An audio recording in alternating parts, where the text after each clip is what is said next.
ഞാൻ കഴിഞ്ഞ ദിവസം മെഡിസിൻസിൻ്റെ സ്റ്റോറേജിൻ്റെ വീഡിയോ ചെയ്ത സമയത്ത് എനിക്ക് കുറേ മെസ്സേജസും എൻക്വയറീസ് ഒക്കെ വന്നിട്ടുണ്ടായിരുന്നു. ഫ്രിഡ്ജിൽ കീപ്പ് ചെയ്യുന്ന മെഡിസിൻസ് ഇലക്ട്രിക്കൽ ഇൻറ്ററപ്ഷൻ വന്ന് ഫ്രിഡ്ജ് ഓഫായി പോയി കഴിഞ്ഞാൽ എന്താണ് ചെയ്യേണ്ടതെന്നുള്ളത്.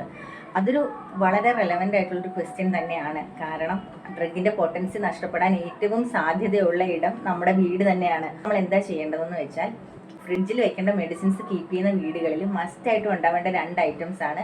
ഒന്ന് ice pack, 2 thermocol box. Electrical interruption ഉണ്ടായി ഒരു 2-3 അവേഴ്സ് വരെയൊക്കെ ഫ്രിഡ്ജിന് അത്യാവശ്യം കൂളിംഗ് ഉണ്ടാകും. ആഫ്റ്റർ ദാറ്റ് നമ്മൾ ചെയ്യേണ്ടത് 2 ഐസ് പാക്ക് എടുക്കുക. ആ 2 ഐസ് പാക്കിന് നടുവിലായിട്ട് നമ്മുടെ ഡ്രഗ് പ്ലേസ് ചെയ്യുക. ഒരു പ്ലാസ്റ്റിക് കവർ കൊണ്ട് റാപ്പ് ചെയ്യുക. അതിനുശേഷം അത് ഈ തെർമോക്കോൾ ബോക്സിൽ പ്ലേസ് ചെയ്യുക. ഒരു 3-4 അവേഴ്സ് എന്തായാലും അതിനൊരു പ്രോബ്ലം ഉണ്ടാകും. ഈ ഒരു സിസ്റ്റം യൂസ് ചെയ്തിട്ട് നമുക്ക് ഡ്രഗിൻ്റെ പൊട്ടൻസി കീപ്പ് ചെയ്യാൻ പറ്റും. ഇത്തരം യൂസ്ഫുൾ ഇൻഫർമേഷൻസിന് വേണ്ടിയിട്ട് എൻ്റെ ചാനൽ ഒന്ന് സബ്സ്ക്രൈബ് ചെയ്യാം. Thanks for watching. Bye from Asha.